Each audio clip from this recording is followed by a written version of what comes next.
Oi, gente. Pois é, as notícias econômicas não são nada boas, né? O Brasil entrou no que se convencionou chamar na área econômica de recessão técnica. Eu vou explicar isso e outras coisas no vídeo de hoje e falar de dados econômicos, porque a verdade é que a situação brasileira não é boa e muitas pessoas vão pensar: ah, André, mas você não pode colocar tudo nas costas do Bolsonaro, porque o Bolsonaro está apenas 7 meses no governo.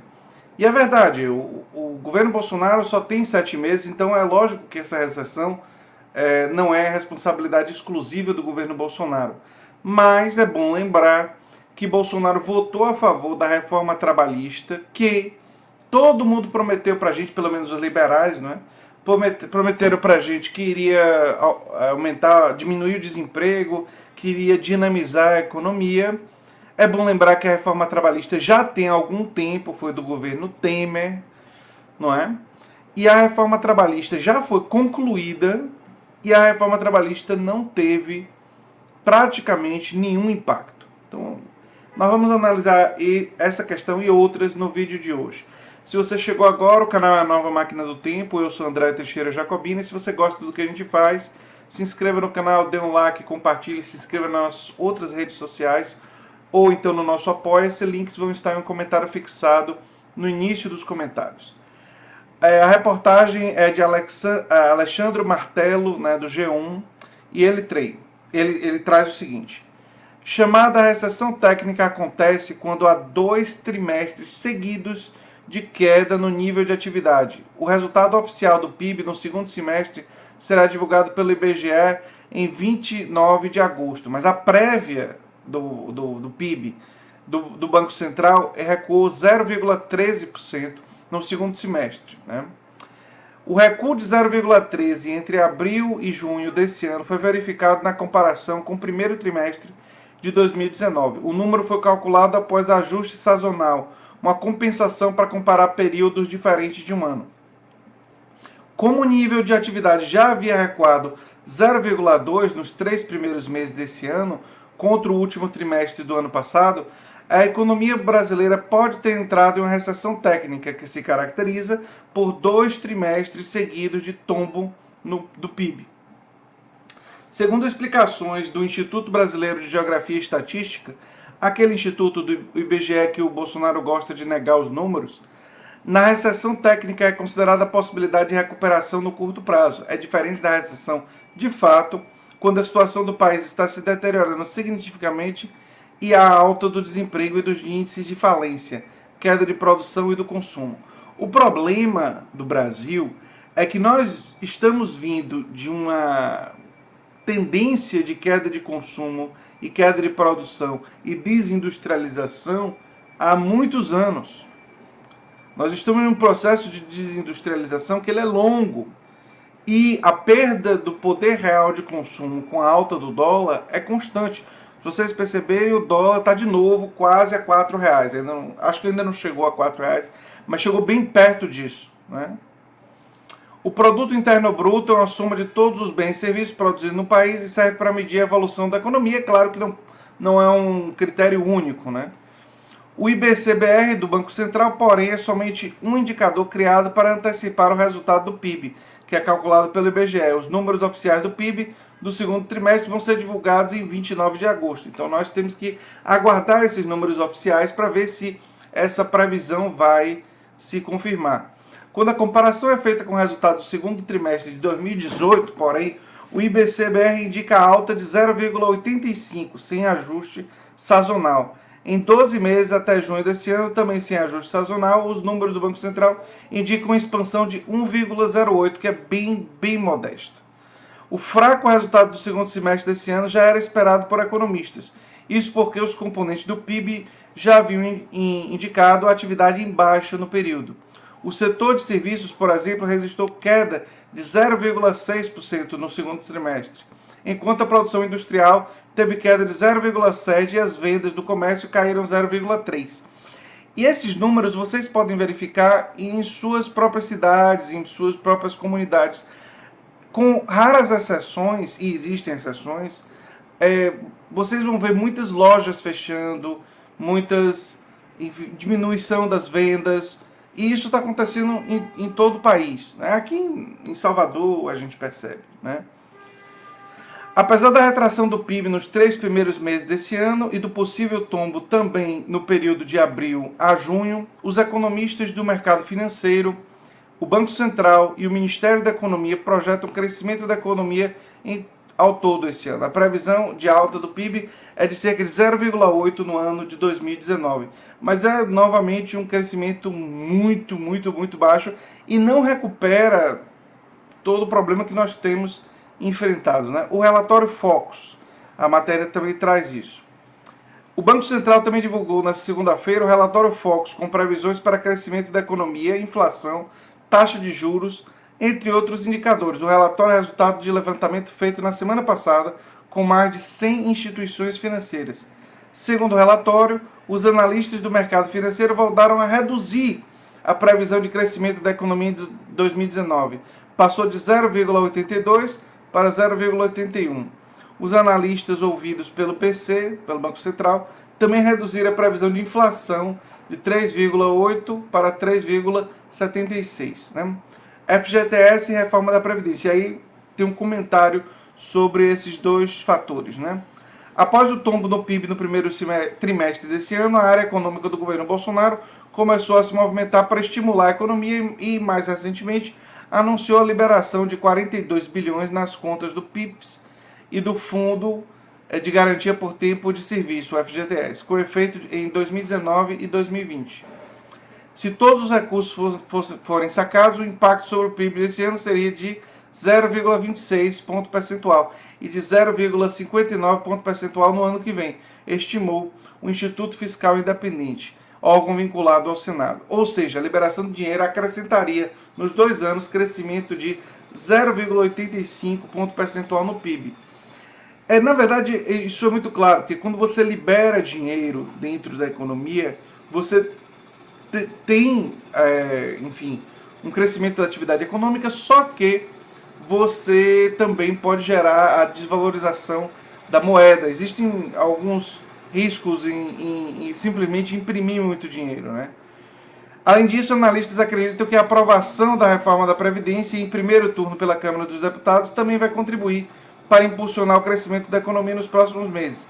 A lógica é que investidores se sentirão mais seguros em investir e gerar empregos em um país com contas mais arrumadas. Eu já falei sobre isso no meu vídeo anterior. Sim, a reforma da Previdência, essa é uma forma, só que o problema é que você gera esse investimento só durante 2, 3 meses. Se você não muda as estruturas do país, que é fundamentalmente a nossa estrutura tributária, que é muito mais importante do que a questão da reforma da Previdência, você continua taxando mais onde não deve e não há estímulo ao consumo, à atividade econômica.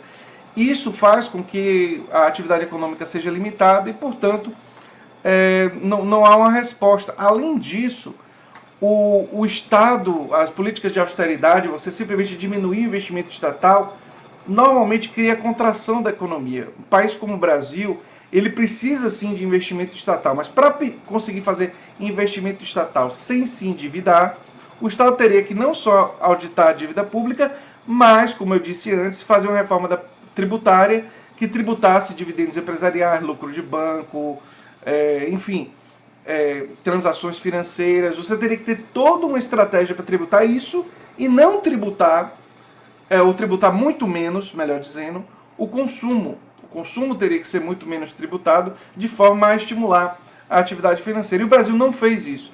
E a proposta de reforma tributária do governo não é fazer isso, porque eles ficam com esse discurso liberal e não querem criar impostos onde precisa criar para poder reduzir onde precisa reduzir. Então eles vão querer reduzir em tudo e vão diminuir ainda mais a capacidade do Estado de investir. E o investimento estrangeiro tem prazo de duração. A reforma da Previdência, quando ela finalmente for aprovada, ela vai gerar um impulso provavelmente em 2 meses. Depois passa, o investimento diminui muito, porque não há uma resposta da economia local por motivos que eu já expliquei, e aí você continua com um processo de recessão e de desindustrialização, né? IBC versus PIB, né? O IBC-BR foi criado para tentar antecipar o resultado do PIB que é divulgado pelo IBGE.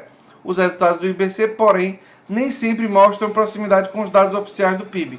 O cálculo dos dois é um pouco diferente. O índice do Banco Central incorpora estimativas para a agropecuária, a indústria e o setor de serviços, além dos impostos. O IBC-BR é uma das ferramentas utilizadas pelo Banco Central para definir a taxa básica de juros do país. Com o menor crescimento da economia, por exemplo, teoricamente haveria menos pressão inflacionária.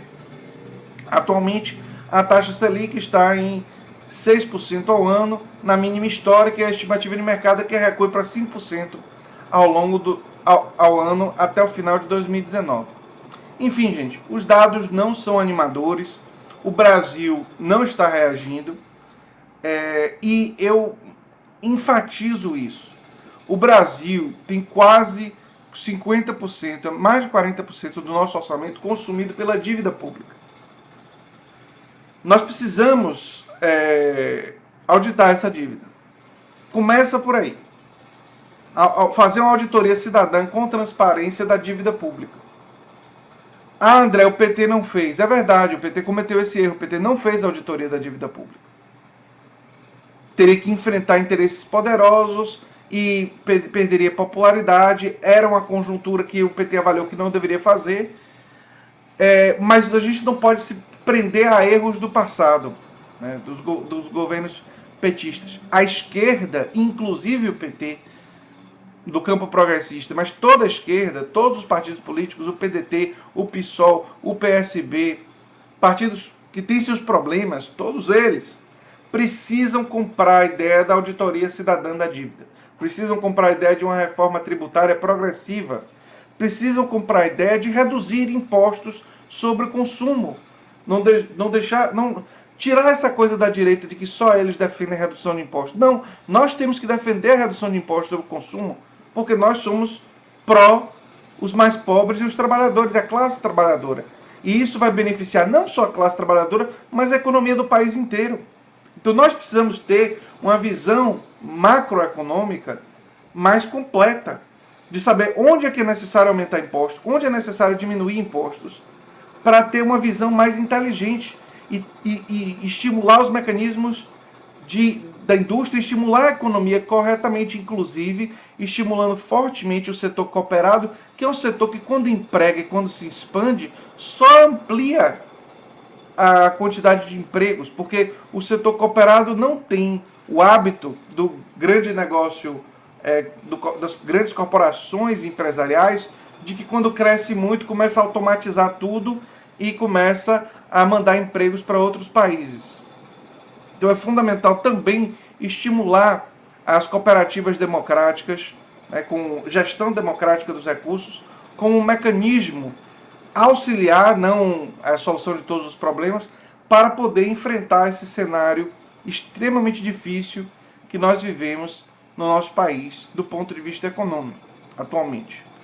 Agora, as promessas de flexibilização de contrato de reforma tributária e as promessas exageradas em cima da reforma da Previdência vão produzir enorme ressaca. Nós já estamos vivendo a ressaca da reforma trabalhista. A reforma trabalhista, desculpa, eu falei tributária, não, trabalhista. A reforma trabalhista do governo Temer, nós já vivemos essa ressaca. Porque ela foi aprovada, Bolsonaro votou a favor, muita gente da direita, a direita toda votou a favor, e não adiantou praticamente nada. Ou seja, não é retirando direitos que você cresce o país. Que quem diz isso ou está mal informado, ou tem má intenção, ou tem rabo preso nas grandes corporações empresariais. Né? É um político controlado pelo interesse de grandes corporações empresariais. Para o Brasil crescer, é preciso fazer um ajuste e uma justiça tributária e aumentar o investimento público e privado. E para o Brasil se desenvolver de forma responsável, é preciso investir também em direitos sociais. Investir em educação, investir em ciência e tecnologia. investir e aprimorar o nosso sistema de saúde. Não se fala sobre isso, mas eu acho que nós deveríamos criar, sim, mecanismos de taxação dos lucros dos planos de saúde e do setor privado da saúde. E investir todo o dinheiro arrecadado nesses novos impostos, nos planos de saúde, no SUS. Com profissionalização da gestão do SUS e expansão do Sistema Único de Saúde. O Brasil, solução tem. Mas você precisa enfrentar a questão de classe, a questão de que existem interesses contraditórios de classe na sociedade. E que existem interesses de grandes corporações empresariais que são contraditórios ao interesse da maioria da população, da classe trabalhadora e dos mais pobres. Enquanto não se reconhecer essa contradição de interesses e ela for enfrentada, o problema irá continuar. E, portanto, existe um caminho para a gente. Existe uma forma de enfrentar. E não é como se a gente não tivesse saída. Existe saída. Mas a gente precisa lutar por ela. Um abração, gente. E até o próximo vídeo. Se você gosta do que eu faço aqui, se inscreva no canal, dê um like, compartilhe, que é muito importante para mim. E quem sabe se torne apoiador. Um abraço e até o próximo vídeo. Tchau, tchau.